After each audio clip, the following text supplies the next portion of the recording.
Oh man. Welcome to Roll Call, the number one Birmingham Roller I podcast, just ate bringing breakfast. I'm so together full. Birmingham roller fans from all I over sat the down world. too long. I think I'd fall asleep.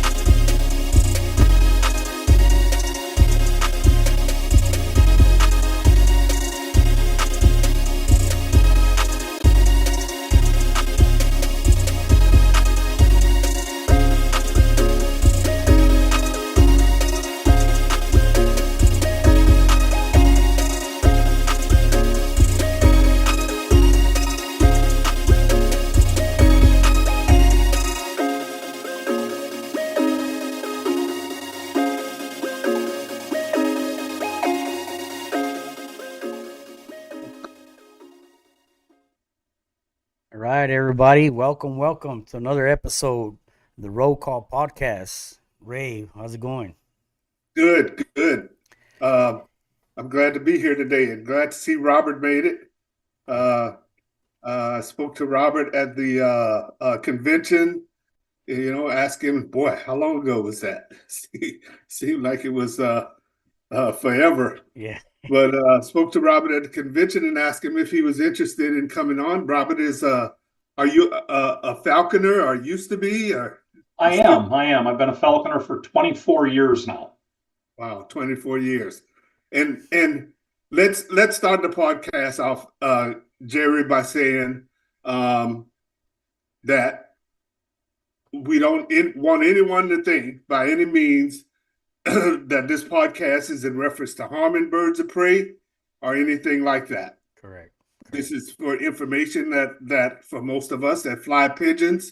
And I've always said, if you want to study birds of prey, fly pigeons, because Yeah. man, you see them all. You Yeah. do see them all. So thanks, Jerry. Thanks for getting Robert on. Yeah, for sure. I mean, it's always an education, I mean, and whatever we go through with the birds of prey, and it's sometimes, like, to me, I cherish the birds, the way they hunt, and I want to know a little bit about of the birds of prey as well. You know what I mean? And so now we get a chance to get there. Yeah. I've got a lot of information about the birds of prey. I also lose a lot of my pigeons to the birds of prey, so don't expect a whole lot of Yeah. input for how to keep that from happening. Yeah. Well, why don't you introduce yourself and tell us a little bit about yourself? Okay, my name's Robert Smead. I go by Bob, so if you remember, please call me Bob. I know it says Robert on the screen. Um, as far as my professional life, I'm a full-time inpatient adolescent behavioral health nurse and a part-time criminal defense and family law attorney. Um, Hobbies include the roller pigeons, falconry, and breeding and showing Cardigan Welsh corgis. Um, I live in Wisconsin, have been here most of my life. Some intermittent periods where I lived in other states. Nice. So, share with us, your experience of what gave you the interest in falconry, and how'd you get started? So I have always been fascinated by medieval times, and always had a very tight bond with nature. I grew up hunting and fishing, did a little bit of trapping for a few years. Have always been my favorite time, my way that I rejuvenate myself is to get out in nature, whether it's just walking, hiking, hunting, fishing. Um, the medieval interests, I learned a lot about falconry just from reading about medieval times, the knights and the royalty, the nobles. So I've been interested in it since I was even preteen.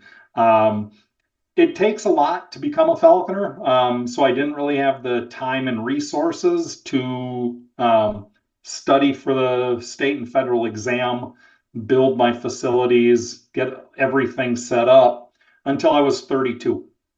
Um, so yeah, it just seems like a phenomenal tie-in of multiple of my interests.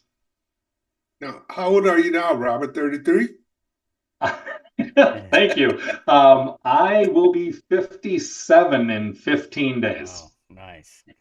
Oh, 15 days, man. Wow. Yep, What is the date? Your birthday? January 25th. Oh, wow. Mine is January 27th. Ah, Nice. Congratulations. fellow Aquarius. Aquarius. Yeah. Yeah, so am I. Now, Robert, you're also into pigeons, Yes, Birmingham rollers, right? yes. And you're flying. I mean, how long have you had those? So I was involved years ago, and then due to life circumstance, kind of had to get away from the pigeons. Um, and I just actually started getting back into the Birmingham Rollers about 3 years ago. Some of the local guys here in Wisconsin had given me some birds, and then last year I won two pair from Troy Copeland in one of the auctions.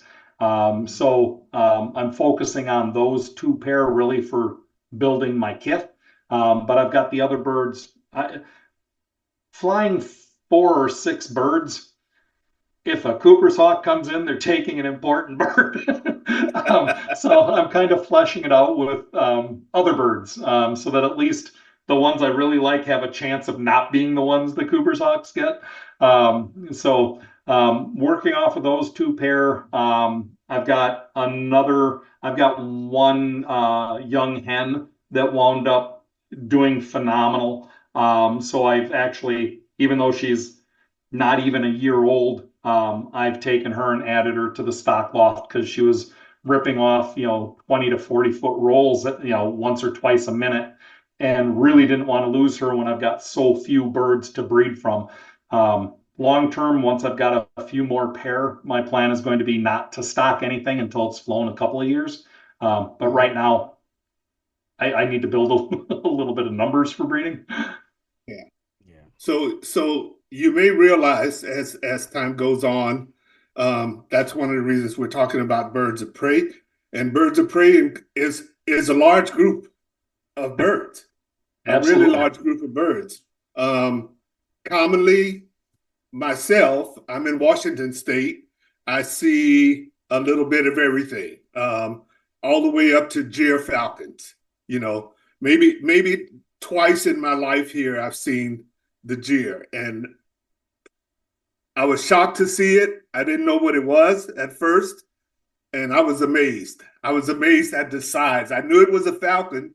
I could tell that, but the size was so much bigger than the peregrine. I was like, wow, Yeah, this is like a I've seen one gerfalcon in the wild, but I've seen a lot of them with falconers, and I did fly one for a couple of years. uh-huh. Uh-huh. Now, and of course, we also have Cooper Hawks and Sharpshins, um, and I think in California they have them all. Yeah. Um, Absolutely. and one of and even Jerry has a falcon. I think he's kind of bothering you now, right, Yeah. Jerry? Actually, the Falcon, Red Tails, and Harris Hawks. What I got And right Harrison. now. Yeah, it's yeah. And Yeah. some people say like the Harris Hawks don't hunt, especially like Oh, pigeons.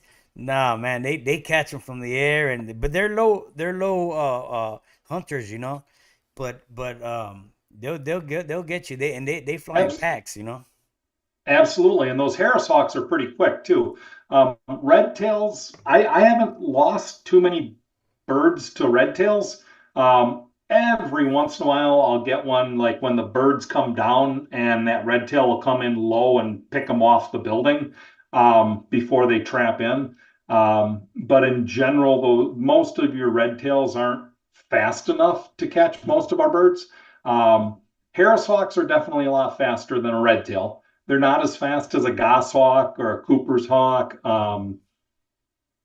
I don't tend to have a lot of problems with the sharp shins either, just because of their size. A big female can certainly take your pigeons. The males, which are quite a bit smaller, that would be a really big prey item for a male sharpshin.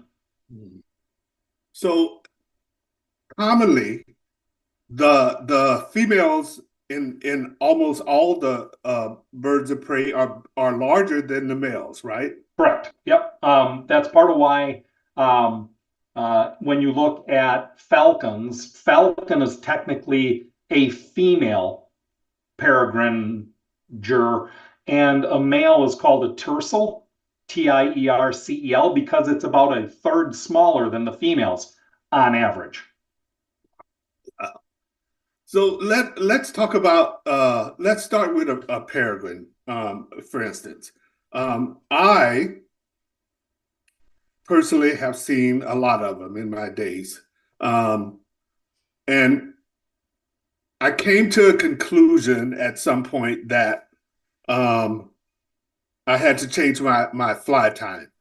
And I changed my fly time thinking at this point, and I had been hit so many times and had seen so many falcons that my falcon had a hunting what do you call it, pattern window. Yeah. yeah and I started to wonder where I fit in that hunting window. Was I at the beginning of it? Was I at the end? Was the bird far enough for me? He just knew to come in, at that time of day because I'm always flying that time of day. It's what can you conclude? What would you say? What would you think? Well, I can tell you that birds of prey, and this is true whether we're talking red tails, Cooper's hawks, falcons, gerfalcons, any of them have patterns. They've got specific areas that they tend to go to hunt at certain times because they know that they're more likely to catch something then. So if you fly at a consistent time and the bird manages to catch one or two, it's going to make sure to come back around that time until it's unsuccessful for a pretty long period of time. Yeah. Now, a question like within the falcons, of course, we fly our pigeons, and they're gonna end up scoping them out and go after them if they see that, because that's gonna be a source of food for them. What are the other things that they mainly go after? As far as they just say we don't have people flying pigeons, what would they survive on? That very much depends on what type of raptor you're talking about. Red-tailed hawks, their primary prey in the wild is rodents. Rodents, snakes, smaller stuff. They will occasionally take rabbits or squirrels. They're very, very opportunistic. Red-tailed hawks have no problem going down and eating off a carcass. And if there's an injured bird that they normally wouldn't be able to catch, but they can see it fluttering around, they're going to go grab that too. Cooper's hawks, they tend to eat a lot of songbirds, smaller birds, a lot of winged prey. Sharpshins, same thing, very, very much small bird eaters.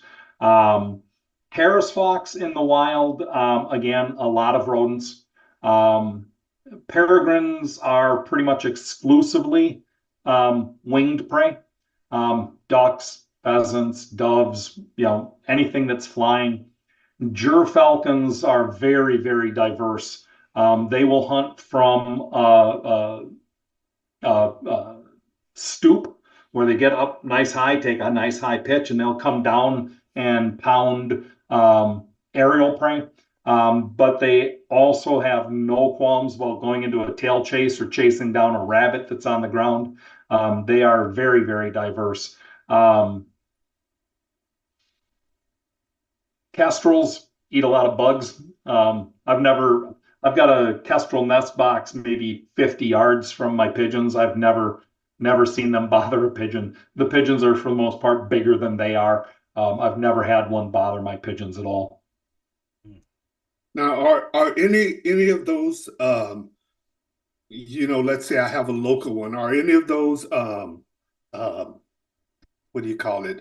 Territorial? Oh, they all I are. mean, they all are. They all are. Okay. They will have overlap with other species. Hmm. So red tail isn't necessarily going to chase off a Cooper's hawk, but Right. the red tails, especially during like right now, they're establishing their territory for breeding. They will be chasing off all the other red tails that they can. I went out hunting with my bird. I've got a red tail, an immature red tail that I'm hunting with this year.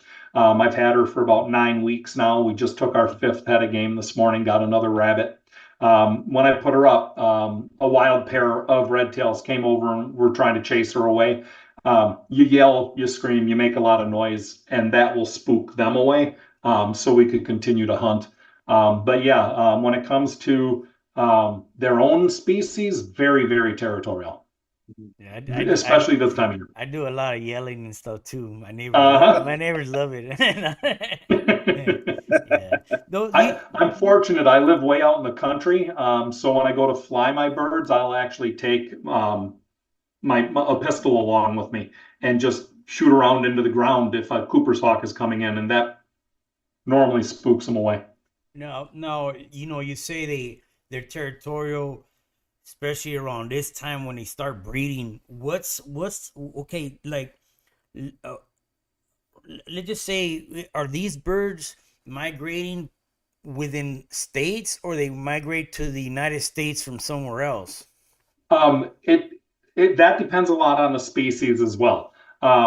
Once so in a lot of the species, the immature birds, or what we call passage birds, actually migrate and head south and then come back up. And the red tails may go to southern United States, may go down into Mexico, and then they'll come back to the general area and work on finding a mate and establishing a territory.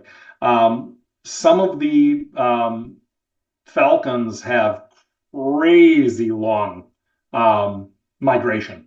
Mhm. They can fly down to into South America sometimes Wow. and then come back up. So really, really species dependent.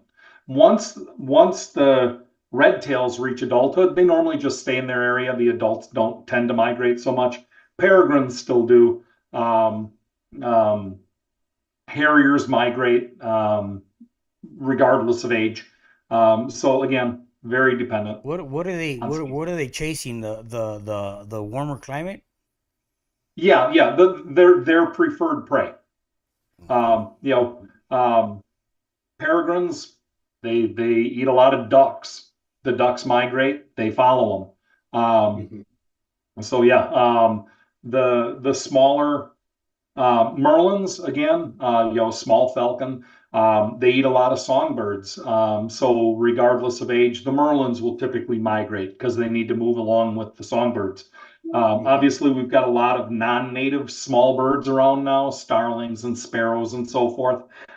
So I'm sure they could manage to survive here through a winter. But that instinct just overrides everything. So they're going to migrate with what is their traditional prey.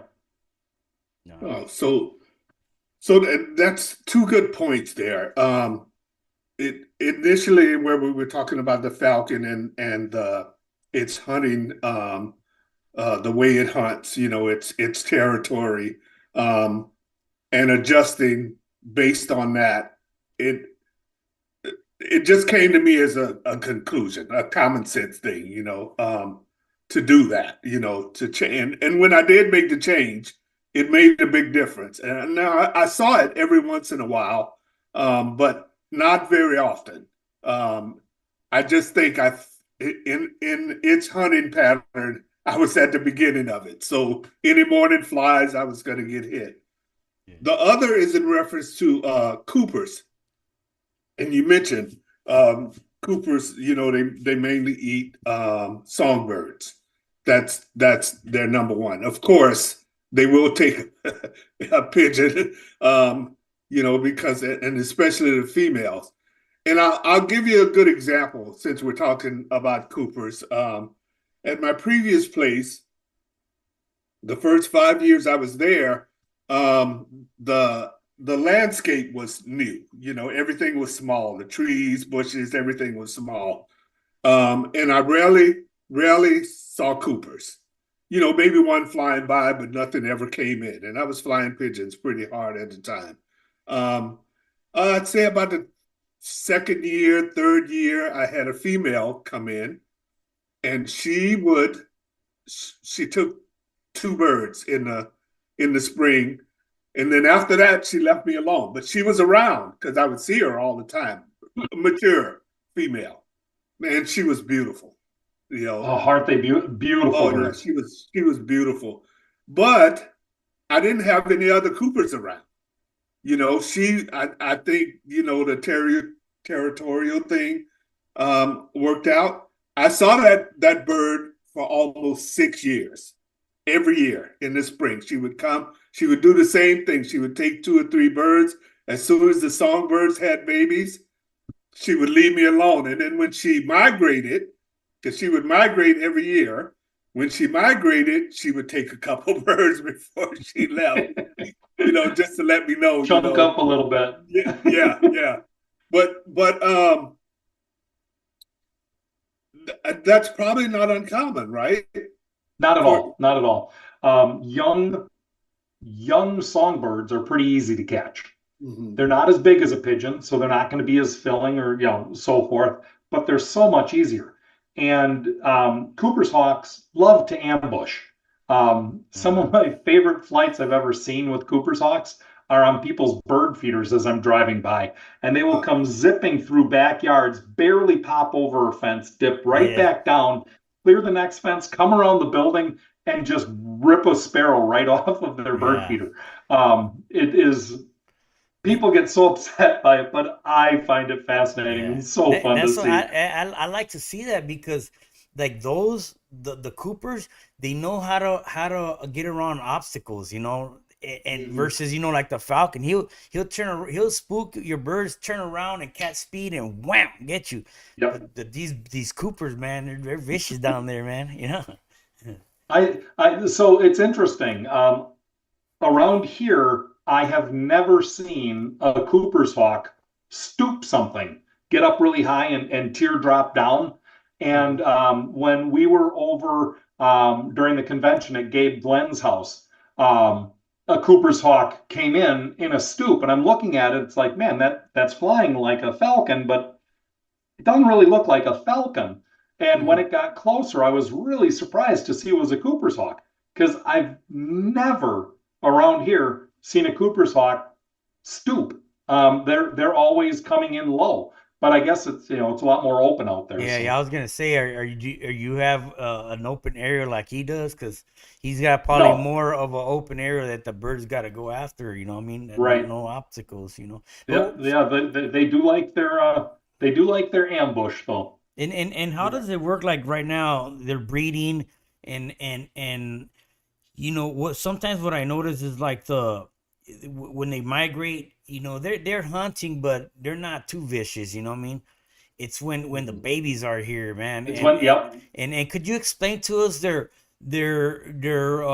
routine as far as how to start feeding the birds, going after more prey, and teaching the offspring how to prey?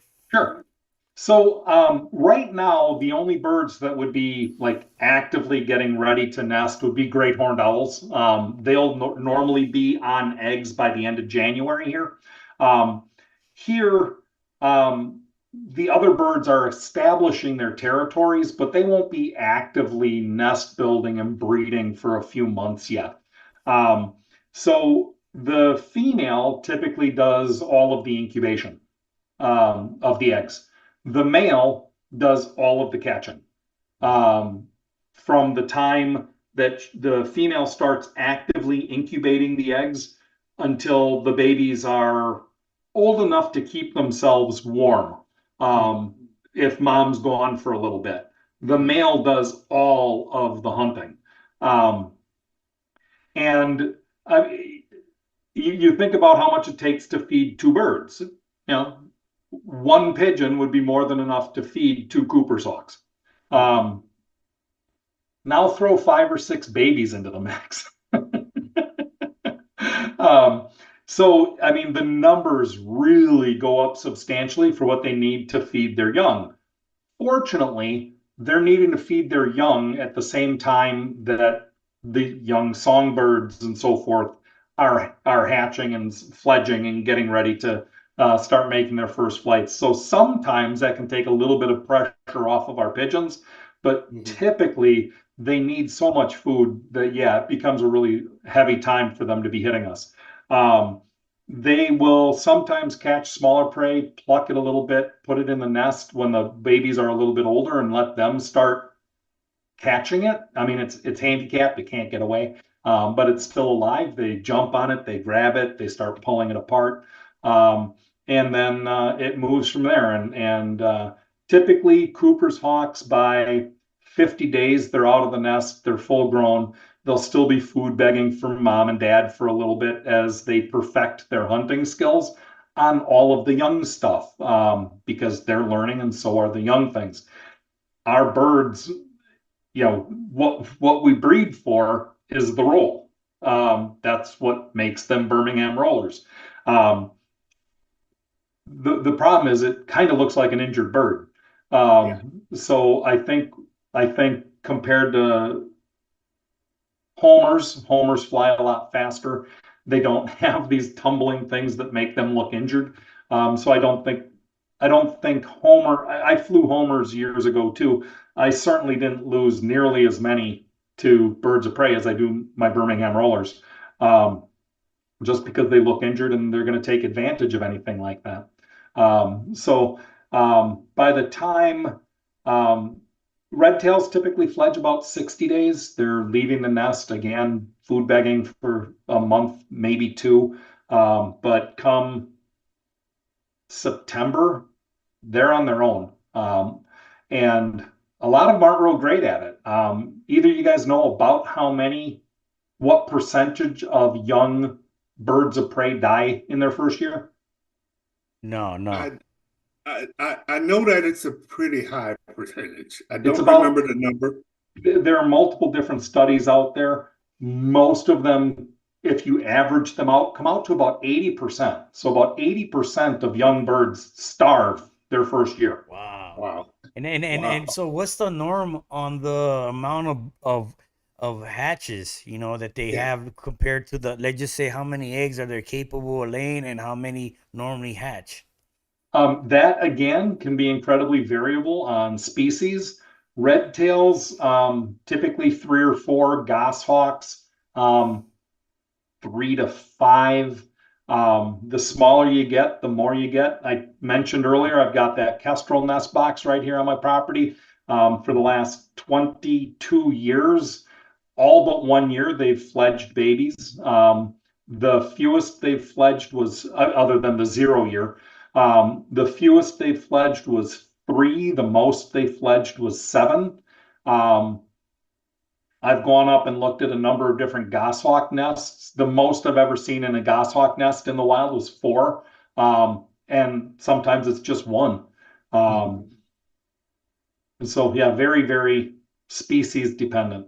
So would you say that once the offspring are able to hunt, are they is that when we roller guys or pigeon flyers see the worst time of getting hit? I mean, do Yes, do the absolutely. would Because would the young offspring stay within the area with the parents till they hunt, or they'll go ahead and kind of go test other areas, or how does that work? they stay in the area for quite a while. Like I was saying, for a period of time in there, they're out on their own, they're hunting. Um, but if they aren't successful, they'll continue to food beg to the parents. Mhm. So yeah, they'll stay in an area for a long time. Um, and, essentially until they migrate, they'll be in that area. Now let me ask you. I know that Coopers they're territorial. I don't understand why California have so many Coopers. Like in an area. You know what I mean? Um, Prey I mean, is density. is it because the amount of prey they have too? Prey density. Yep. Okay. If I can catch everything I need in a half a mile square, Mm-hmm. I'm going to stay in that half mile square. I'm close to Mm-hmm. home, everything's safe. If I can't catch everything I need, I'm going to expand my territory. So yeah, prey density. If they have enough to eat, they can have a pretty small territory sometimes Okay. if there's a lot of prey around. All right. So they won't be interfering with each other's. They just say if they could keep within 2 mile radius. You know, you're looking at every 2 mile radius having Coopers on. Oh yeah, yeah. Wow, that's Wow, crazy. that's A pair of Coopers. Yeah. a pair. And Okay. why is it that I don't know what year were they listed, but why are they protected if there's so Well, many? all of the migratory birds were protected under the Federal Migratory Bird Treaty Act. They put specific exceptions in for like wildfowl to be able to hunt them under specific laws. Birds of prey, they aren't considered a game species. No one goes out to hunt a Cooper's hawk to eat. Mm-hmm. The population, so there are different types of protection. There's the Migratory Bird Treaty Act, which protects all birds of prey. On top of that, you've got the Endangered Species Act, which gives further protection to multiple species, sometimes for too long of a period of time, in my opinion. So, like the peregrine falcon, absolutely needed protection for a long time Mm-hmm. because their numbers were so low. It was falconers that actually started really being successful captive breeding the ones and releasing them back to the wild that helped with the recovery of the peregrine species, the peregrine falcon as a species. Wisconsin has the highest number of breeding pairs of peregrines that has ever been documented right now. But they're still considered an endangered species here and protected. So in order to take one, you have to have an endangered species permit and get lucky and trap one early because there's an allotment that we're allowed every year and first come, first served. So as soon as you trap a peregrine, you have to call the DNR and let them know. You have to be on the list of people that are planning to take one. And as soon as we've met our quota, they call up and say, stop trapping. We met our quota. Just so many different levels of protection. Now, on the actual breeding of the bird of prey, whatever it is, now, are we just counting or applying the numbers as far as them breeding on the wild, or do we actually breed and release ourselves as humans to keep on feeding certain areas? There isn't really much anymore for breeding for release other than I know that they work with California condor. Mm-hmm. I mean that's a condor, it's a scavenger, not something that we worry about. But that we're still doing captive breeding and release when they get older. As far as I know, there aren't really any of the ones that are an issue for Yeah. pigeon guys. I don't believe any of those are being bred for release anymore. No, like right here in Arizona, they recently put together. They built a building out here. It's a Raptor center or something like that. They call it. Now, I don't know if there's probably more of them within the United States, but would those locations be mainly for rescues or Yeah, testing, rehabilitation. rehabilitation? Yeah, there are a Education. lot of them here in Wisconsin. I work with a couple of them. Yeah. Um, yeah, they do a lot of rescue and rehabilitation. Okay. Yeah. Now, Now, go ahead. now, the the number of wild birds, birds of prey, any wild bird, that varies from year to year, doesn't it? Um, Absolutely. and it seems to have changed as the weather has changed a bit too. Agreed. Um, yeah, and I'm saying that because I see it. I mean, I remember a time when um, one Cooper would leave and another one would show up. It was like a regular pattern. Um, and I think overall, what we all want to know, our biggest question, and I think it depends on species, but you know, how do we how do we avoid losing so many birds?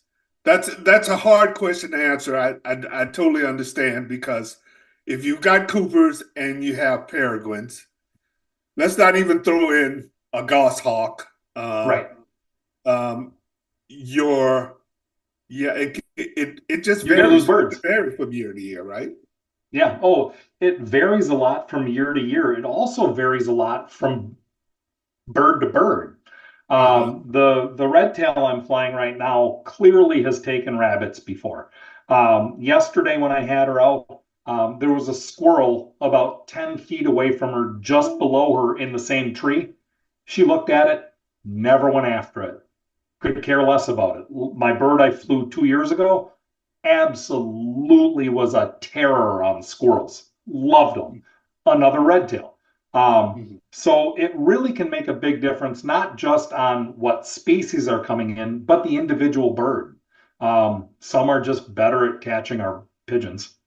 Yeah. Mhm. Now And I got a I wish I had some great answers for how to reduce depredation because I would lose a lot less of my own pigeons. yeah. Well, I know Mhm. we the roller hobby went through an issue many years ago where they did an investigation and they got a lot of well-known roller guys in the hobby, and they went around and they did you know several arrests, and I have a question on that. Like, what do you think they got to that point where they needed to the law needed to get involved? Is that something that they're noticing a lack of a bird of prey, or you think they had chips, or what? Well, the tracking, they were tracking them no more. I What brought it to light? I don't know that any of them were like implanted with a GPS tracker or anything like that. Most of the implants that people use on birds or dogs or whatever are just an RFID transmitter. So you run a scanner over it and it'll detect it from 8 to 10 inches away. Like I mentioned, I breed and show cardigan Welsh corgis. Every puppy I sell goes home with a RFID chip. So um, but that's not something that you can track by satellite or a GPS signal, a tracker, or anything like that. Um, I think the issue was number one, there are a lot of people that really, really like birds of prey, and there are a lot of people that refer to pigeons as sky rats. Mhm. Um, so they don't care about the pigeons. And when I believe it was California, they had a person who got caught, and I don't remember if it was I think it was a pigeon guy who they found 700 dead birds of prey on his property that had been shot. I mean, when you're trying to promote a comeback in a species, um, someone shooting that many is going to be a problem for that. And it is possible to get a depredation permit through, I believe, the USDA to be able to chase them off, to be able to potentially even kill them. It's not the easiest thing to get, but if you can document the number of losses that you're having and it's something that's residential, you can apply for that. So even though they're protected, it is possible to get a permit to do something about it. Not every state has that law where you can't deal with the bird of prey if they're a nuisance to your livestock or anything like that, right? Or is it every single state?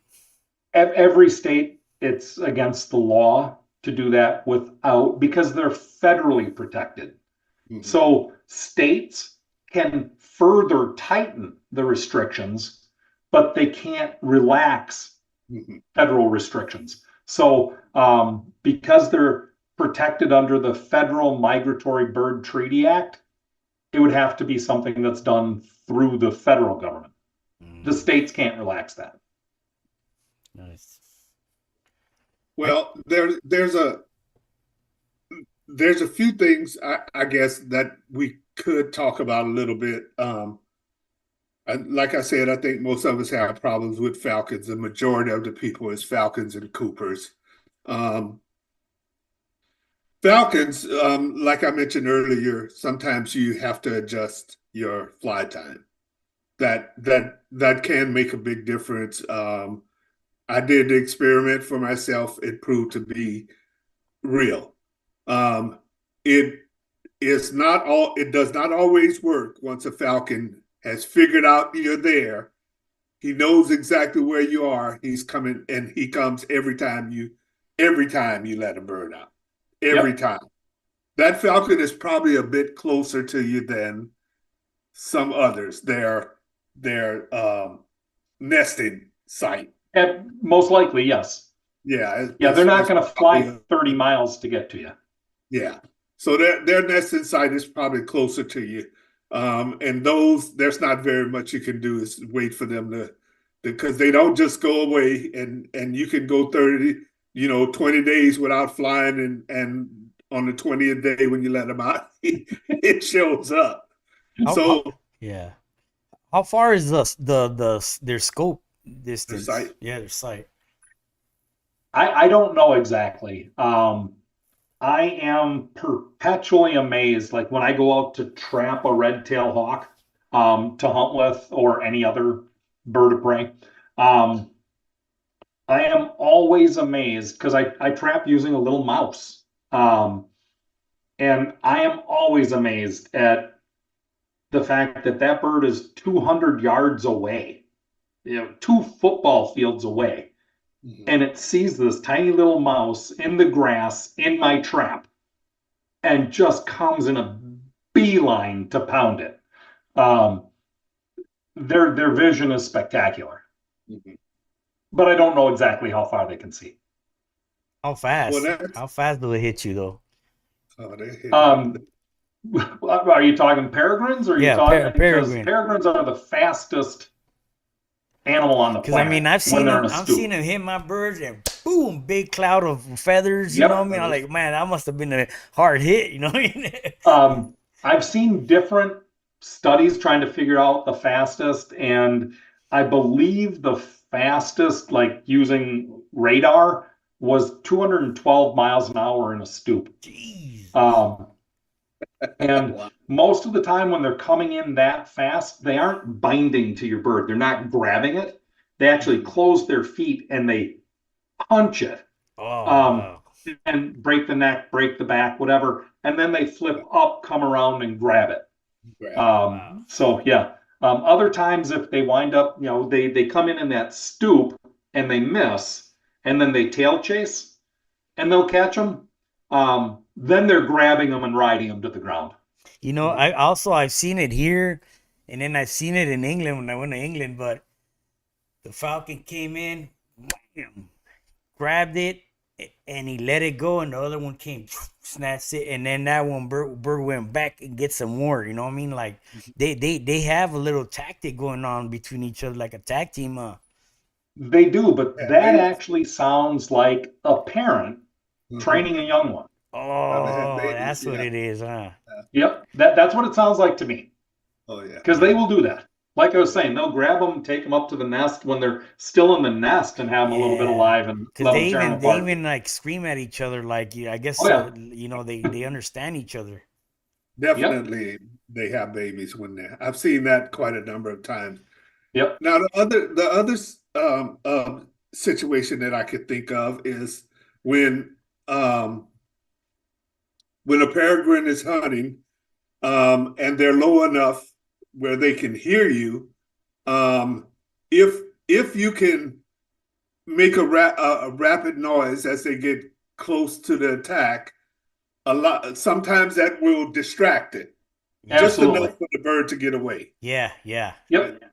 Right. So that's another deal that I think that you can do. And I yeah, think it's important to think yeah, about these things yeah. because, if you give a bird a chance, a pigeon a chance, sometimes it will get away. I Yeah. find that the better flying condition my birds are in, that Mm, most of the time they'll get away. yeah, A Yep. yeah, kit. I had a whole kit one time. Like the peregrine was like, I just Yep. can't deal with these yeah, guys yeah, yeah, anymore. yeah. As a group, I'm burning they too were much just and as, Yeah. I'm uh-huh. burning too much energy and failing to Yeah. keep Yeah, trying. I Yep. yeah, noticed that like a lot of people telling me like hey, they left comments on me because I've been filming a lot of the attacks on my birds, right? And they're like, because of you, they're still around. And I said, man, they're gonna hunt either way, you know what I mean? But I've Yep. noticed yeah. that the more and more I fly my birds catch on to the maneuvering and their obstacles around here, and they get away, man. And I think that they're as long as they're healthy enough with the energy to get away from them, they're gonna get Mhm. away. Did they get spooked and they're gonna fly spooked the next couple of days? Yeah, maybe, but still, man, Yep. they'll get to. They know they got a kit. They'll go right back in kit. You know what I mean? So Yep. it's I haven't locked my birds up, but I still haven't lost a lot of birds. Because of that. I, I tell you what I've also seen is that I've seen different falcons hunt differently. Mm, Um, um, and I've seen some that are just great at it. I know one thing I notice is that anytime a falcon gets under the birds and push them up as high as they can go, where they're pin dots, I always lose one yeah. Yep. at least. Um, and I don't know what that is, but every time they push them, so high flying has something to do. Well, I Yeah. it probably Well, gives the just imagine too, like we're still like when I first started, I was like, man, you got to feed them a cup and a half and to the pure pigeons, and I know that they're still hungry. Just imagine if they're lacking energy, they get pinned out. Man, they're gonna yeah lose. They're gonna pretty much let themselves get taken care of because they can't get away, especially from up there. They're pushing them and they're hanging around underneath, getting them tired. yeah They're gonna get them. You know what I mean? They're for going. Yep. sure. Yep. You see them come down one at a Yeah, time or two yeah, at a time. yeah, yeah. It's always it's But weird. what you said earlier about like making a sound and all that, I have a video that I posted when the falcon's coming and I'm filming the falcon. I go, hey, and you can see the falcon's going and he spooked. You know what I Yeah, mean? And yeah, my birds yeah. just Absolutely. yeah, it works. Yeah. So yeah, little tricks like that, it works. Now how Earlier about this. excuse me, but how about like putting like kind of like a certain color on them, band glittery stuff. Does anything affect their vision? Like if you put a spring, like something that's shiny on the bird or something. Not that I know of. I've seen people talk about that. All I can think of, one of my other hobbies is fishing. If you want to catch fish in the fall or at night, use something shiny, glittery. Mhm. Oh yeah, yeah, It'll attract attention. Right. Um, it also looks unnatural. It doesn't look like it belongs there. And Mhm. so my thought would be when something doesn't look right, I a predator's natural instinct is going to be there's something wrong with that one, Mhm. which probably means it's going to be a little easier to catch. Um, so I would almost think that that would attract their attention and they'd single them out. yeah. Makes sense. But that's just my thought.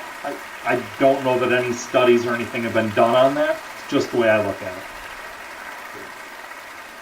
Yeah, it's all, I guess, like we were saying earlier, every situation is a little bit different. Every bird may hunt a little different. Um, I mean, a lot of them do some things that are similar, And as for Coopers, you can always tell the difference between a young and an older one. Absolutely. Even if you don't know it by the markings, Right. the way it acts, Yep. they're seem to be a bit more aggressive. They don't care who's around, they're not easily spooked if And they're hungry. and exactly. And that's exactly going back to the point I was making before. 80% of them starve their first year. Mm-hmm. If you are well fed, how far are you going to go to get a sandwich if you're pretty full? Yeah. Right. I'm not going far. But if I'm really hungry, I don't care how far I have to go, I'm going to get that sandwich. Yeah. These birds in the fall, especially later in the fall, migration burns a ton of energy. Um, Hmm. these birds are borderline starving. Um, I When I first had Birmingham roller pigeons when I lived in Neenah, um, I actually had pair of Cooper's hawks that were coming in, young birds, so not a pair, but two young birds. Um, and I had one of my pigeons fly right over my shoulder, and the Cooper's hawk was hot on its tail, and I actually reached up and I slapped the Cooper's hawk as it went by, hit it with my hand and deflected it away from my. That Cooper's hawk flew within arm's reach of me. It was so hungry. Mm-hmm. Yeah. Now, Robert, what kind of power does a Hawk have in a takeoff, in a chase? Are they Um, so fast? they are up to full speed in 3 to 4 wing beats. Wow. Mm. So same with a goshawk. A Yeah, red tail, they're up there, and yeah. it takes them a bit to get going, which is why when we hunt with red tails, we throw them up in the air and they fly up into a tree and they hunt from a perch typically. Uh-huh. Goshawks, Cooper's hawks, we typically fly those off the glove. So we just walk around with them on the glove as we try to flush prey for them. And because they're up to speed, you know, as soon as they're off the glove. Um, so putting them up high doesn't really give them a huge advantage other than being able to see a little more. Um, but it really doesn't help them for speed. Where red tails, they'll come off that branch and just fold and gain a ton of speed just by gravity. Um, as far as power, I don't know how many pounds per square inch they hit with, but it's a lot because I had I was flying a Cooper's Hawk years ago, and it took off after little songbird, and the Mhm. songbird turned around and flew right back past me. It's my Cooper's Hawk, so it's got no fear of me. And as it came by, its wing whipped me across the side of the head. So just the wing hitting the side of my head knocked me a little dizzy. Wow. Um, Wow. yeah, I do gotta say That's, that you know what? The Cooper Hawks to me are the most best looking. You know, they have their stripes, and I think that they're beautiful they birds, are man. gorgeous. I really like goshawks too. Um, that silver speckled Yeah, Uh-huh. chest, and yeah. Uh-huh. I think those are beautiful as well. But Well, yeah, that's amazing to me that a Cooper can has that kind of make that kind of speed in such a short period yeah. of time. That's Wow. amazing. Yeah. Um, and let's talk about the goshawk a little bit. I've had some experience with maybe one. Um, my experience with a goss, I think it was a female, is that she never missed. They are big, powerful, fast, coordinated birds. Mhm. It's they don't miss a lot. Do falconers use those a lot? Are they hard to Oh, it's deal one of with? my favorite birds to fly. Is it? Yeah. Wow, wow. Um, you can a lot of people captive breed them so that we can buy a baby. Mhm. My last one I took out of a nest up in northern Wisconsin. Um, with with my work schedule, I just don't have the time to do an IS, a baby. Um, so I'm probably not going to do a goshawk, at least not an IS goshawk, imprint goshawk, until I retire, which hopefully will be within a couple of years. But I'm really hoping. I had a goshawk come through 2 years ago, big immature female. Tried to trap her, couldn't get her. I'm really hoping that happens again, Mhm. so that I can trap her. I'd love to fly a passage goss. They're just so fun. No, no, but Well, in order for you to trap her, you need to be licensed, right? Yes. Oh Okay, yes. okay. mhm. Now, what Yep. kind of Yeah. Yeah. price do birds of prey command What's that? for falconers? What kind of price do they command? Oh, Birds of so prey. again, very variable based on species, Hmm. as well as subspecies. So you've got the North American goshawk, you've got albitus, you've got a number of different subspecies of goshawk, um, Hmm. and then you've got the crossbred, the Finnish goshawk, the German goshawk, with the North American goshawk, with the Russian albitus goshawk. So it can vary a lot. I've seen tercel North American goshawks, male, selling for $1,200. I've seen some of the really big, unique colored ones. There's a almost pure white albitus goshawk. Hmm. When those first started becoming available, they were $50,000. Wow. Now, if you start talking gerfalcons in the Middle Uh, East, they're millions. Um, if you get a really? really, really Wow. pure white gerfalcon, they'll sell for millions. Yeah, Hey, it's a big sport over there in the Middle East, huh? it is huge. Wow. It's I see always them. Yeah, I see. it's always been, I right? see Yes. like TikTok videos and stuff like that. That's the reason I like watching, like having a TikTok and stuff like that, because people from all over the world put stuff, and you could go on there, the falconers in Middle East, and they'll have them breeding on like rows and rows of them. I'm like, Yeah. man, that's crazy, man. Or the transport planes when they're flying a shipment Oh from the yeah, United yeah, yeah, States yeah, over yeah. there, and they just rent out an entire a huge plane, cargo plane, and they have all of these perches, and there are like hundreds of birds on the plane.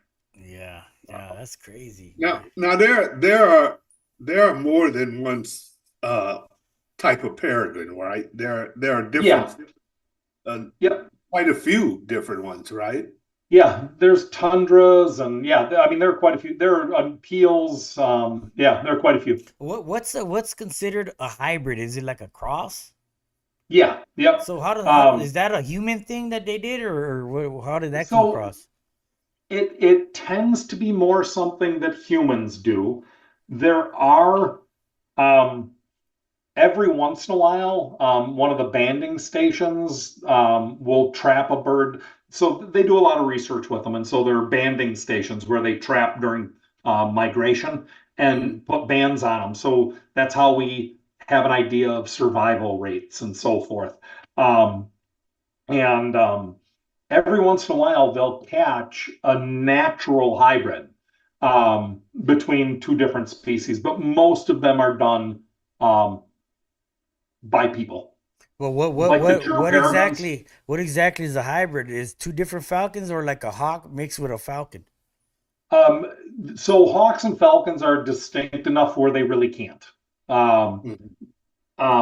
there are some species that there's a close enough overlap where they can.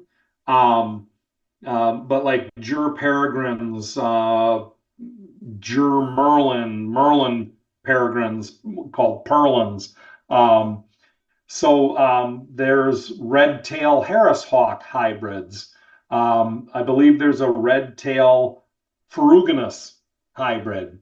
Um, some of them are not exceptionally successful. They've got a high mortality rate when they're young. Um, so obviously it's not a cross that has a lot of vigor based on the number that don't survive. Um, yeah, but most of them are man-made, Wow, that's crazy. trying to get the best of both worlds. Hey, what do you Yeah. think? What do you think is happening with the birds of prey around the fire devastation that's going on? You think Yeah, is that like right now they're in the middle of nesting, they lost the babies, or well, how did all what do you think? Could you give us an yeah, explanation? I'm not as familiar with the breeding time periods in California as I am here. Like I said, Mhm. here, our great horned owls, which are the earliest ones to breed, are getting their nests set and will be laying eggs very shortly. Um, so, yeah, I mean, if the parents aren't going to sit on a nest that's going to burn. Yeah. So yeah, it's gonna cause a huge disruption in that area. I'm not sure what percentage of California is burning. Um, I mean, I know it's a huge issue for anybody in those areas, but I Mhm. haven't. I mean, I don't think it's I don't think it's 10% of California that's burning. Yeah. Um, so I think the overall raptor population will be just fine. Anything in that area, I mean, the adults are gonna and immature birds that are not in a nest will be able to move and be fine. The Mhm. question is, are they going to be able to reestablish a territory somewhere else and breed again? Um, or is it just going to be a complete write-off for those birds from those areas this year? But again, I think the populations are strong enough where it's not going to be a long-term change. Yeah, I saw something similar here. The year that Mount Rainier erupted here. I mean, the devastation near the mountain itself for miles around. I mean, it was devastating. If you had seen it before and after, you the devastation was it was mind blowing. Um, and I'm sure all the animals, not just birds of prey, all the animals, Yep. they're going to go to safety, which means they may leave Washington and go to Arizona. Jerry, I hate to tell you, Jeez. Um, well, but I no, think they're the gonna. birds I think the birds of prey are a little fortunate. Any birds, I mean, they can fly, they can Yeah, get away. It doesn't matter if there's another fire below them somewhere. yeah, They can still get away. Where land-based animals, they're kind of screwed. yeah, yeah. What Well, about like when when they migrate and they're headed to wherever they're headed at the previous year or whatever, but do they track down certain tracks or patterns, or do they go Yeah, exactly back to where they're at, or they just go, I want this area? they are going back to the same general area. Okay. It may not be the exact same farm. Now, when they come back, they're frequently just using the exact same nest. Oh mhm. wow. Um, or like goshawks. If you find a nesting area of a goshawk, they may move 50 or 100 yards and build a new nest, but they're going to be in that same area unless something happens to them. But as far as where their destination is, it's going to get them to the same general area. And they've got the major flyways coming down the country where you'll see huge numbers of birds, like the Mississippi Flyway, so forth. There are multiple flyways where you get huge concentrations of birds coming through. Yeah. What That's about where they do the counts. one of the viewers asked if there's like any like natural smells that they don't like, or that they, I mean, how does the smell work for them? Um, Again, something I haven't seen a huge study on. I don't know how strong their sense of smell is. I know I was hunting with a buddy of mine with his red tail, and there was a dead rabbit along the side of the road, and it was late winter where it was just starting to warm up a bit. And his bird came down and started eating this rotting rabbit. Literally, the insides had putrefied. It was liquid inside, and that did not deter this red tail. Oh, it was still going to try eating it. yeah. It was pretty gross. Oh, Well, a lot of birds of prey. I mean, they're opportunists, right? I mean, if they'll scavenge if they have to, right? Some more than others. Uh-huh. Goshawks, Cooper's hawks, not really huge scavengers. Red Eagles, tails, giant. Your yeah, eagles, huge. yeah. Um, so yeah, it depends. Again, variable by species. no.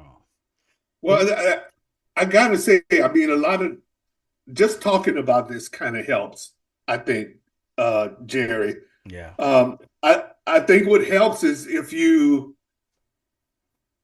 have specific birds of prey in your area, knowing how they hunt, what they do, and also paying attention to the way they hunt, because as we said earlier, they can be different per bird. It kind of depends on how the bird was raised, right? The Yep. baby. It does make a big difference. Falcons, I mean, I love seeing them. Honestly, Yeah. Yeah. like anybody that Yeah. lose a bird, I'm sad about it. But I've seen some Yeah. chases with peregrines. I finally, just had to lay on the ground and watch it because it was so amazing. Yeah. I love seeing the chase, but my birds, evading, like, Getting Yeah, away. yeah, yeah, not getting caught. And I'm like, yeah. man, and you could see the way the birds are moving is along with how the falcon is The maneuvering. You falcon, know what I mean? And they'll right? go the opposite way. They're going like this, and then all of a sudden the pigeon's coming this way. So the bird of prey's got to change his way of his strategy. You know what I mean? So it's nice. I like to see it. So I don't see many peregrine falcons around me. Just don't have a ton of them that happen over my property. I've got 16 acres out in the country. I don't have. I've seen one peregrine falcon here, and Mhm. it was actually when I didn't have pigeons. But Mhm. I I have to say I'm fascinated by the peregrines. If if in order to be able to see a peregrine falcon here one time, I lost a pigeon to do it, I would be okay with that. Just because I'm fascinated by them. I would not want it hanging around and taking my pigeons regularly. But if I had to lose one, especially if I could pick one that's not rolling and would probably wind up being hawk food anyhow, that'd be great. Yeah. Well, Yeah. they are amazing. They really are. The sight of them, seeing one up close, in the wild is amazing to me. Um, and I think, like we were just saying, if you use a little common sense and kind of get to know the bird that's in your area, you may be able to avoid losing babies. Remember that I personally think that if your pigeons are in good condition, Hmm. they're healthy and they're flying strong, that you'll lose less birds. Yeah. Big time. Um, 100%. Yeah.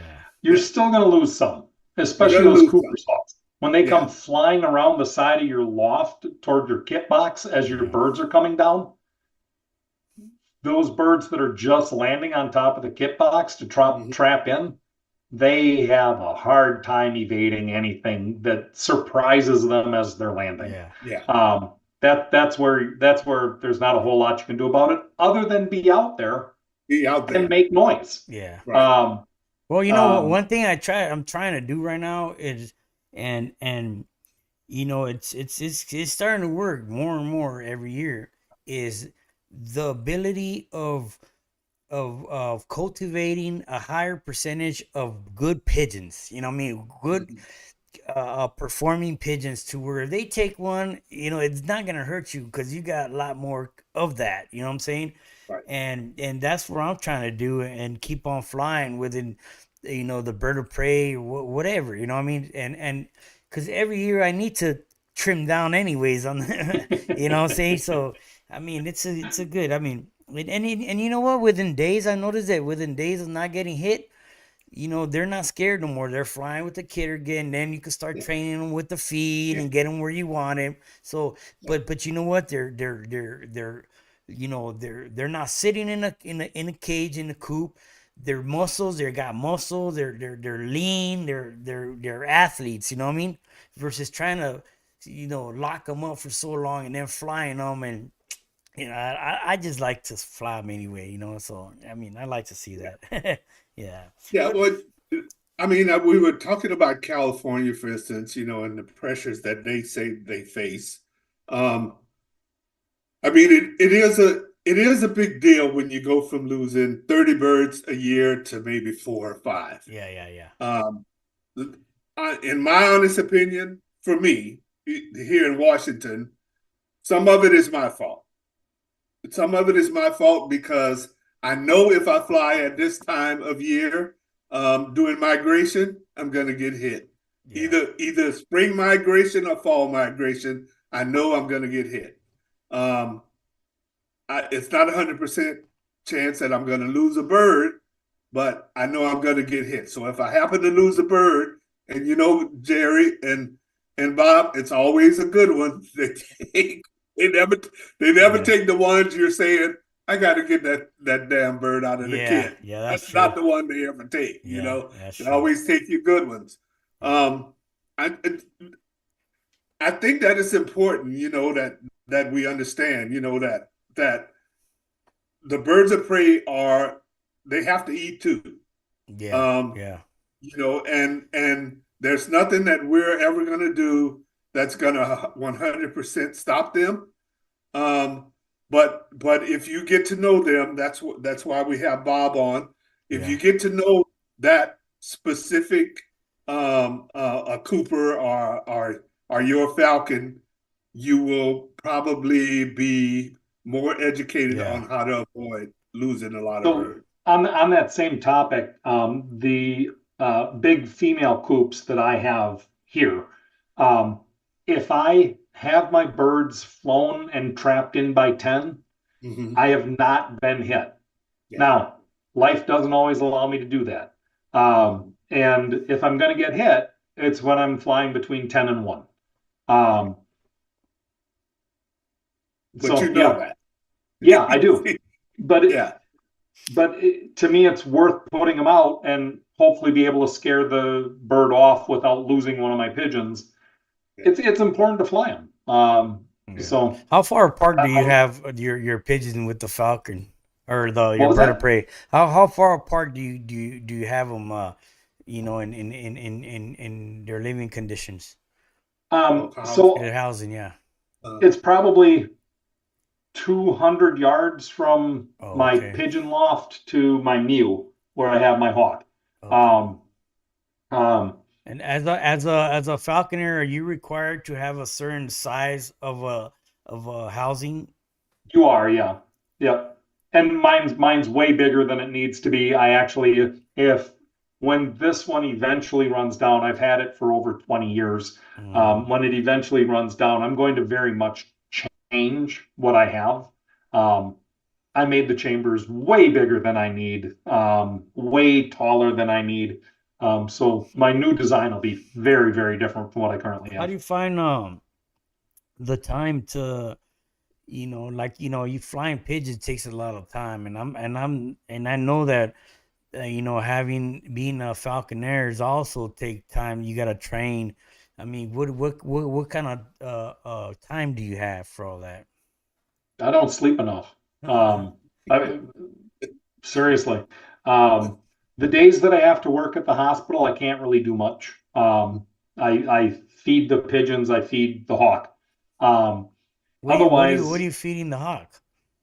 I buy frozen quail from Oh, okay. Coturnix quail breeder. Um, Otherwise, like I've got rabbits in the freezer that she's caught already this year, so those will get chopped up and fed back to her. I'll eat a little bit. I'll eat some of it, but most of it will wind up getting fed back to her. Um, if I have a roll down that hits the ground and dies, that's going in the freezer to be frozen for 30 days. Um, because pigeons can carry a lot of diseases for hawks Oh, that the pigeons aren't really susceptible to it. They just carry it.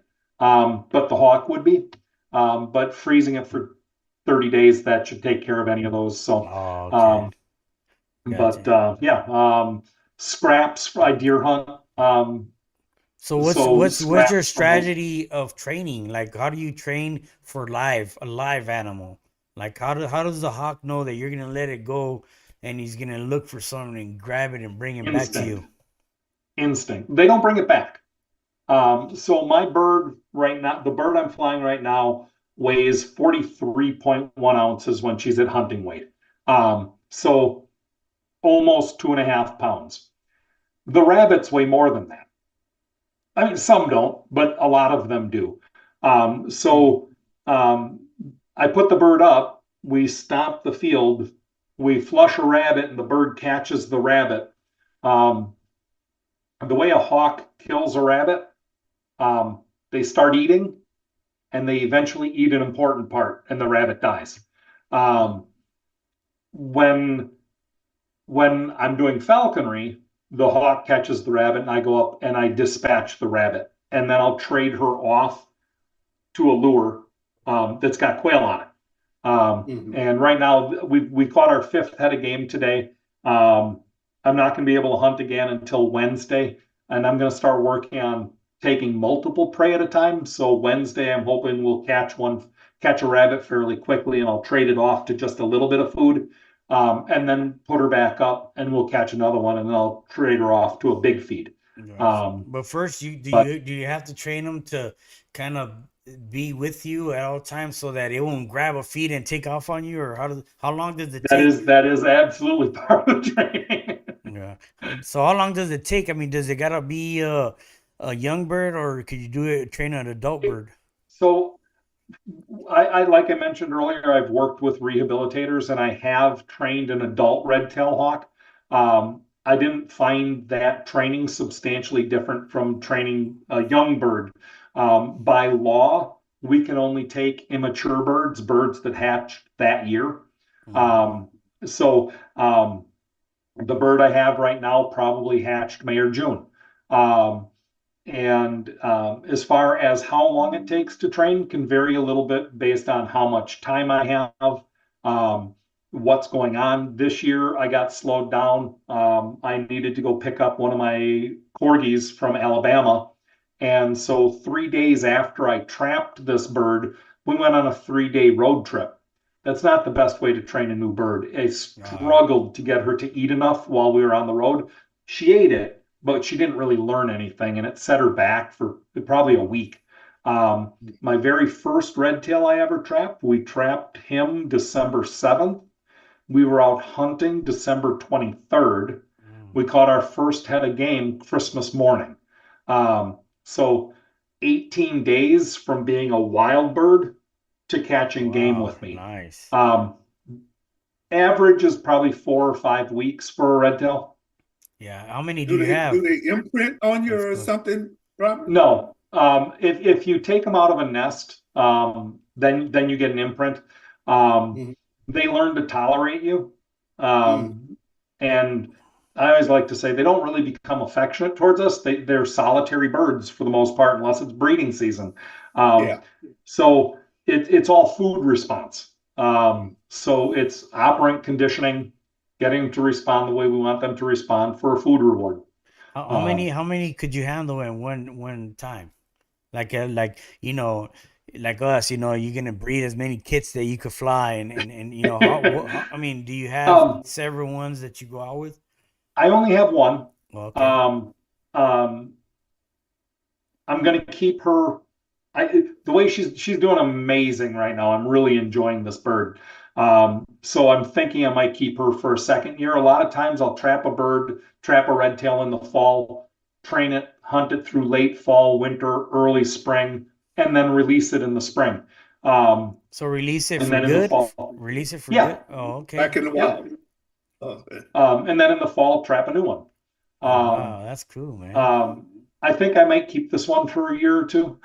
Oh, nice. She's I'm having a lot of fun with her. But What's the I'm purpose also of the covering the eyes? it essentially calms them down instantly. Oh, okay. It's like putting them in a dark room. Oh, Only okay. it's only on their head. Oh, okay. Wow. Amazing. How expensive is this hobby if you really want an interest in it and someone wants to go after it? I mean, like let's say with your license and all that stuff. So the license is actually pretty cheap. In Wisconsin. It's 75, either 75 or 125 every 3 years. I renew this year. So I'll get a reminder of how much I have to pay. But it's only 75 or $125 every 3 years.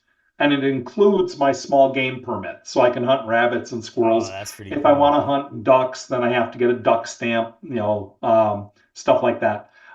Pheasants have to have a pheasant stamp. Um, Obviously, we don't have control. I throw the red tail up and it flies up into a tree. I don't have control over what it catches. I flush a Mhm. rabbit, it tries to catch the rabbit. Mhm. I flush a duck in the off season and she decides she's going to catch a duck. I Yeah. can't stop her. So Wisconsin has, and I think every state that has falconry has what's called the let lay rule. I can't control it. So when she catches something that's out of season or whatever, or a protected species, I can let her eat as much of it as she wants, but I cannot remove it from the field. It's the let Oh. lay rule. You Oh, have to let okay. it lay out there. Oh, pretty cool. Yeah, Um, I see a lot of over here in Arizona. They're using it as like a business, man. They go after these commies, and yep, yep. and that's pretty cool because they go at night and they light like a Abatement. light on them and then let them go, Yep, grab them, boom. And they do what you said. They swap like a dead bird yep. with that one, and they that's pretty cool. Yeah. That's That's falconry abatement. Trying to abatement. get rid of the Okay. get rid of the things you don't want around. As far as the overall cost of becoming a falconer, it doesn't have to be exceptionally expensive. The mew, the chamber where you're going to keep your bird, is probably the most expensive. A lot of the equipment, you just buy a sheet of kangaroo leather and you can make yourself. Oh. Um, I did that for years. Um, I like a nice glove, but for a long time when I had less money, I just go to Menards and buy a welding glove. Mm. Um, and that worked okay for a gauntlet for a year. Um, so yeah, I mean, it doesn't have to cost a ton. The Muse is typically the most expensive part, but you have to pass a state and federal exam. You have to do 2 years as an apprentice under a general or a master falconer. You, um, I, U.S. Fish and Wildlife or the DNR can come on my property anytime they want and search my property. Mm. I have no Fourth Amendment right when it comes to them. They can come on anytime and go through all my stuff to make sure I don't have too much game. I don't have a bird that's not reported. It's incredibly heavily regulated. Um, so there are other costs to it. Um, Yeah. Did you say you're also like an attorney or criminal attorney or something I like am. Yep. that? Okay. I part time. I do criminal defense and family Okay. law. What are some do you know of like what could be like the charges like one could get if they break the law with the bird of prey? I mean, what are they looking at? Jail time, fines? What do you Um, So a lot depends on what your history is. If you've been in trouble for it before, it's going to be a whole lot worse for you this time. In general, I mean, it depends a lot on what the bird is too. If you're out there shooting bald eagles, you're going to be in a heck of a lot more trouble than if you shoot a Cooper's hawk. Now, Mm. you're still going to be in trouble. Um, Right. and you know, um, you're at least going to get fines, and it depends a lot on what judge, what county, what state. um, but yeah, you can face the potential penalty does include jail at a minimum and sometimes prison, and depending on what you shoot, fines of up to $100,000. Oh, Yeah, not good. Yeah. What Not and good. per and per bird. Yeah. per bird, geez. Yeah. And what if they're like literally, you almost get hit, like you said, the wing hits you, and hey, this guy attacked me. You know what I mean? Probably the same, huh? Um, so if purely, I mean, if you shoot a bird of prey, I think you're going to have a hard time justifying that it was self-defense. You happen to be carrying that shotgun when that Cooper's hawk came at you, you know. Um, but if you have, I can't even imagine how this would happen, but if you wind up having a goshawk or a Cooper's hawk wind up binding to your face and trying to hurt you, and you grab it and you kill it, I think you got a pretty good defense. You were defending yourself. You certainly have the right to do that. Okay. I don't think they're going to buy that, the bird was on your face and you stuck a shotgun to your face to blast it off of you.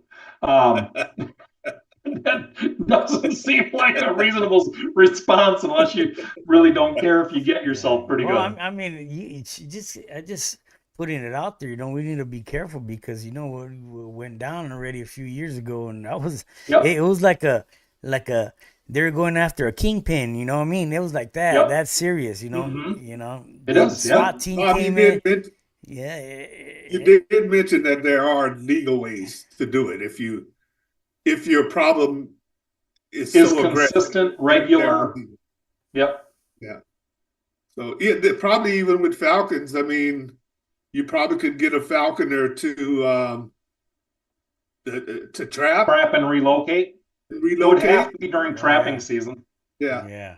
Fortunately, where I am, I mean, when I get hit the worst is during my trapping season. So I can trap from August 16th until January 31st. Um, so I can legally trap a bird of prey and go, oh, yeah, I'm not going to fly this one, and then release it. And nothing says I have to release it right in my backyard. Right. Oh Right. yeah. Are you limited to how many you could trap? I mean, trap and keep, yes. You can only take two birds from the wild in any 1 year period. Okay. Okay. Two birds. But when you're out trying to get a red tail, I've been doing this, like I said, for 24 years. When you're out trying to get a red tail and it's sitting way up on a sign and you're only looking at it from the front, you may not know if that's an adult or an immature. So you put the trap out, it comes down, it's got this brick red tail. It's like, oh, it's an adult. I can't keep it. So you release it and you go on, you find your next bird. Oh, that's an adult too. Release it. You find another So bird. do I they want a do bigger they bird than do this. the red tails get darker as the older they get? Yeah. A little bit, yes. Okay. And that their tail, like an immature red tail hawk, has a brown striped tail. After it molts its first year, it becomes that dark brick red. Great. Oh yeah. I see it because I got a lot of red tails right now, and I started to see the young ones are very light. Yeah, yep. Yeah, They've got a much wider chest yeah. typically. And they do stick together because I know for a fact because where they live is in a tree, like literally right next to where I work, and I only work about 4 minutes from where I live at. And I've been noticing them since when they got there. They have the babies now. There's like 4 or 5 of them all in that tree, and you Wow, could tell they're young that's birds. unique for this time of year. Yeah, that's what. Okay, He's in Arizona too, so yeah, Yeah, never yeah. cold. Nah, this is well. I noticed that they migrate up north when it starts getting too hot. You know what I mean? Oh, you yeah, can do that. Yeah, yep. Wow. yeah. I don't think they could hang out here, Oh, especially the loss of energy trying to chase a bird. You know what I mean? At 100 so degrees. the question was, how many birds can I trap Yeah. before? And I was talking about how I wind up trapping a lot more birds than I'm interested in. In the last 24 years, I would estimate that I've trapped somewhere between 800 and 1,000 red-tailed hawks. Wow. But all You but can 20 only of them keep. have been released. What kind? What's how do you trap them? Like what do you use? That is actually something I try to avoid talking about Uh, because with all of the legal ramifications of trapping a bird of prey, um, and people that really don't care about the law, um, I don't like going into that. no man, I was Just nah. I just say. It's Dude, I I mean, understand. I understand. I'll, Yeah. I'll talk with an individual about it. But I certainly wouldn't want to put something out there where um, I don't know how many people are going to see this. I don't know everybody that's going to see it, and some of them may use Yeah. it for Right. inappropriate purposes. Yeah. But if you want to talk to me about it sometime, I'd certainly talk with Yeah. All you. right. Yeah, I don't care to hear like this schematics or anything like that. I don't care. But I'm just curious, like, I mean, you probably could find something online or whatever, but Mhm. would you say it's something that you have it's pretty easy to capture them Oh whenever God, you want yes. them? Oh, okay. Oh yeah. Wow, that's pretty cool, man. Yeah. Pretty cool. Well, But Bob, it's extraordinary. I mean, birds of prey, period, are extraordinary to me. yeah, man. Uh, yeah, they are, and well, pigeons are even more to me too. So I guess I've been having them since I was a kid. I really appreciate the fact that you're willing to take the time to come on. Um, It was a pleasure. yeah, I'm really, really happy to have you. And I'm glad Jerry agreed, to contact you. So Yeah, it's I pretty thank you. interesting, and I mean, I've learned more than what I just have witnessed in my backyard, But they're definitely creatures that they're fun to watch. I mean, to that's what they do. I mean, you can't take nothing away from them. They're hungry. They want to hunt, and it is what it is, But yeah, it was a pleasure having you here and sharing your experience with the birds and giving us a better view at these birds. My pleasure. And now, are you how serious you getting into the rollers, man? Are you gonna compete? I plan to, yes. Like I said, I've got two pair from Troy Copeland that I'm hoping to result in more pairs, and then I keep watching the auctions. I'm not a poor man, but I'm not like crazy wealthy. Yeah. So you So won't be paying $50,000 for a racing pigeon? I will not. No, I Yeah. won't be paying that for a hawk either. Yeah. Um, but always trying to keep an eye out on the auctions and so forth, hoping I might be able to stumble across a really nice pair again. Troy has been so phenomenal to deal with. Yeah. How Hoping to.